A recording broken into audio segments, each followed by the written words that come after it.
all the events you travel to. I mean, yes, you got some props for it, but nothing has ever made you so famous as Ohana means family, and family sticks together. How does it do? I just want to thank Travis, the Iron Man Rinker, for creating Ohana, for naming it Ohana, and for being such a cool guy. I talk to him on Skype every now and then. Like Super Uman, he recently retired from mapping. No. He did. We need to get some new map Ohana, I guess, does not believe in... family. No, he doesn't believe in divorce because he's married to Ohana. His name will be on it forever and never on another map. Is that the only map you made, Ben? That is of course not, but it's the only map he's ever made that was played at such a high level. Cool. Cool, cool, cool. As Abed would say. You know what Crocky would say? You're too distracted, man. No, man. QXC is, of course, our purple Terran spawning on the left top side of Ohana, while MVP Finale is our Korean Protoss spawning on the right bottom side. QXC leading 1-0, Ben, in a game that looked easy. Of course, it wasn't all that easy, but yeah, I don't know. I'm just not a big fan of the style that we saw of Finale. I feel if you want to go Colossus, I feel it's better to open up one forge, try to be a little less greedy, so at least you have more units. And if you have to split up your army, you have those couple of additional units which often make defense a little bit easier. And then a map as big as Whirlwind, I guess you will still be able to overcome, or I don't even think you're going to be in you're going to be down in upgrades, that your opponent is going to be ahead when you go just one forge, because you can always add that second forge a little bit later. But once you have 2 or 3 Colossus on the map, everything is going to be so much easier to defend as a Protoss player. But of course he is MVP Finale, Ben, and who am I? I'm just... You, Kevin Rotterdam van der Kooi. I'm just a guy who tells people to follow Liquid Red on Twitter. That's all I do. It's an important job, Kevin. Yeah, I mean, hey, somebody has got to tell the world to follow Liquid Red. Exactly. And I'm glad that people are spreading the word worldwide. I always have trouble saying that. Worldwide? No, spreading the... like what I want to say. Spreading the word? Spread the word to the world. Spread the word to the world? Yeah, I don't know. I always struggle. You know what I have a hard time with? World record. World record? World record. Why? That seems kind of easy. I don't know. But I recorded a segment the other day where I talked about the Guinness World Record. Yeah. And I had to do like 15 takes. No. Disappointing, man. And I mean, I usually knock these things out in 1 or 2 takes, and it was like 15 times. Guinness World Guinness. It's not the Guinness Book of World Records anymore. They just call it like Guinness World Records now. It's because they don't make the book anymore. They just post them on their website. Yeah. It's like, hey, let's... it's like these guys, like the meme, you know, like we need a brand new idea to save a lot of money. Don't make the book. Command Center is already on the way in the main base of QXC, and 2 additional Rexes are going down. So standard 3 Rex, no gas opening over here for QXC with the Command Center. It's going to play it very safe. He spots that there is nothing crazy going on, as in either Nexus first or Nexus before Cybernetic score. But the Nexus will go down straight after the first 2 units. When you were a kid, Kev, did you have like the book fair come to your school? No. I did see like those trucks driving around, which like where you could go in and rent like read a book or rent a book. But it always seemed weird to me. It's like, why do you need a moving truck to bring books around? Why can't people get the books themselves? I don't have a good answer to that question, but the book fair would come to my school once a year, and they would set up and they would sell books, and I would always buy the latest copy of the Guinness Book of World Records because I thought it was so fun to read about all the unique records. Yeah, no, I can imagine. I was always interested in that. I watched it on TV a lot. You know, when I was young, Ben, I never really read any books, and when I really was forced to start read books in high school, I just like got the reviews of the internet and didn't actually read them. And then when I when I was done with high school, it's actually the time that I started reading books, and I still read books. It's like I was not a very smart student. You know, I actually attempted a world record once, Kevin. What kind of world record, man? I tried to make the longest chain of staples in the world. Did you succeed? I made a staple chain that was 36 feet long. Wow. So like, if you can imagine, like literally, it's like these things are half an inch each. I had a 36-foot long staple chain, and like the record was like 900 feet. So I wasn't very close. Far from that. But hey, an A for effort. And then I got in a lot of trouble for using up all my mom's staples. We see QXC moving out with a handful of Marines, dealing some serious damage on this first Stalker.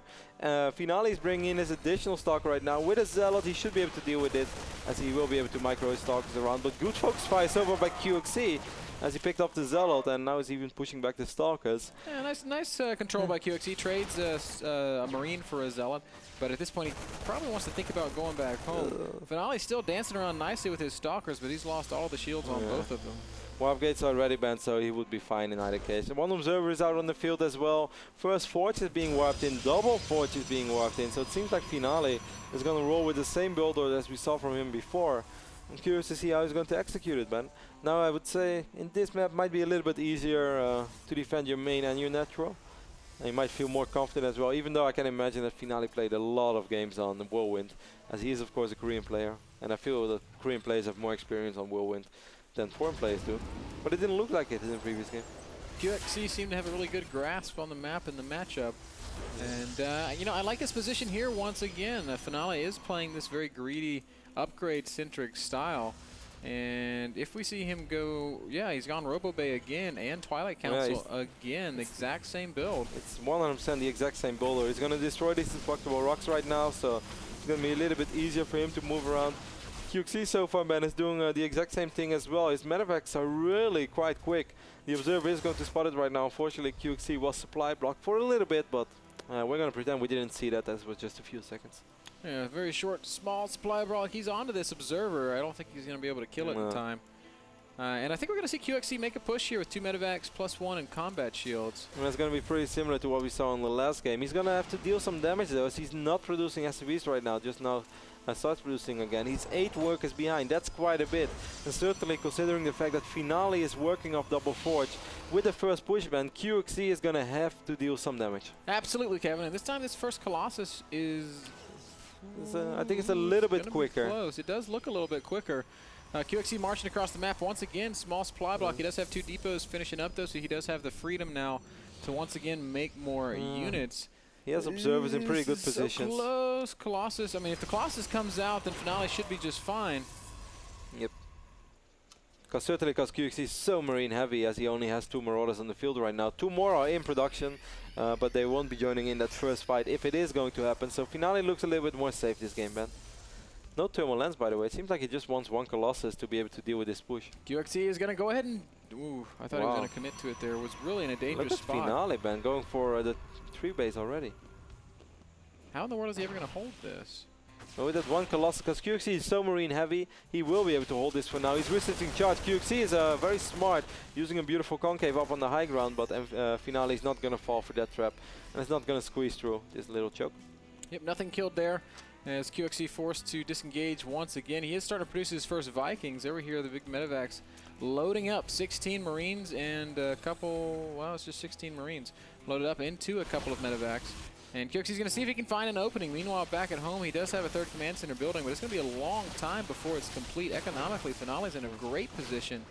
Ahead workers ahead in bases. Yep. He still has an observer over here as well, so he knows that these 2 medevacs are making their way over into the base. He doesn't have blink, but he does have units waiting for these medevacs over here. And with the Colossus popping as well on the perfect moment, he's going to snipe one of those medevacs. Really great defense by Finale.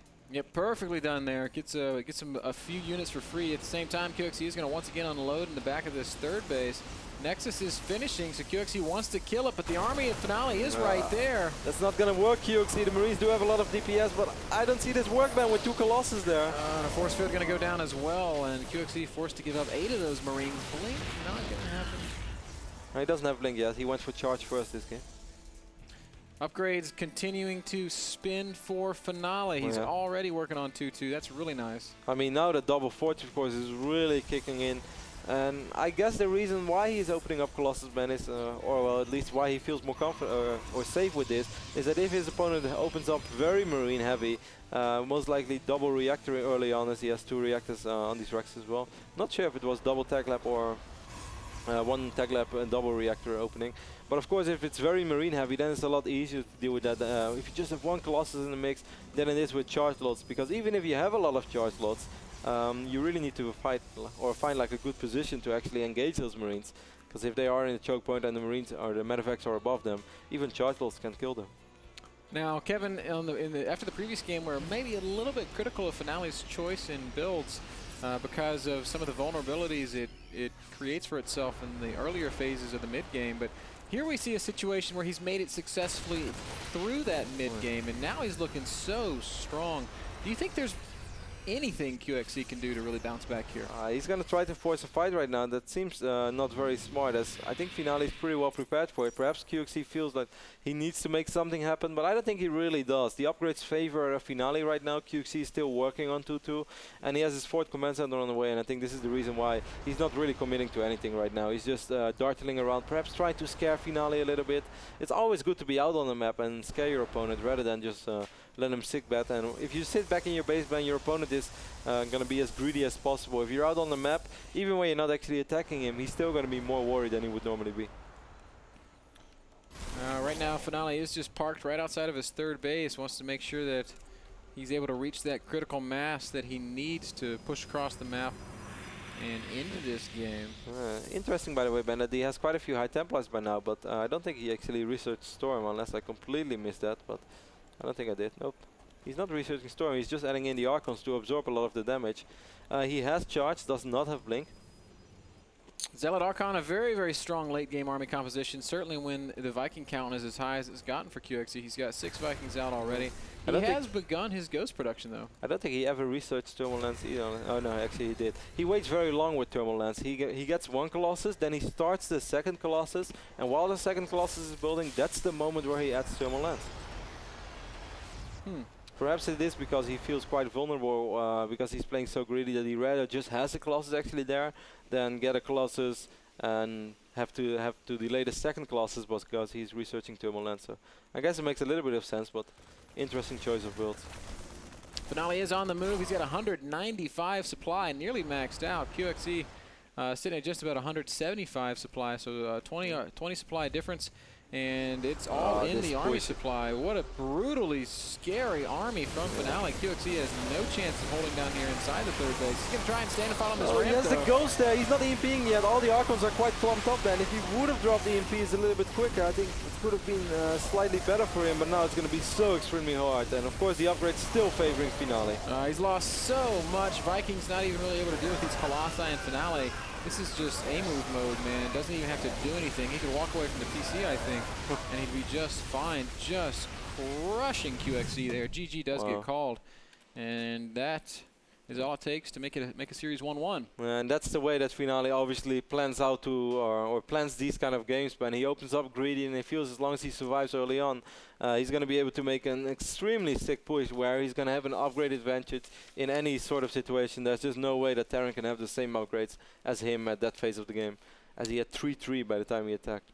Really nicely done there by Finale. Opening finally working out for him, and we're able to see just how strong that allows Protoss to be in the later stages of the mid-game. Series is now tied 1-1 that last game, brought to you by Cooler Master. Cooler Master offers a full line of great peripherals, including keyboards, mice, and of course, excellent cases. Check them out at coolermaster-usa.com. And while you're doing that, we're going to take a short break. Don't go anywhere. Lots more StarCraft still to come from the North American Star League.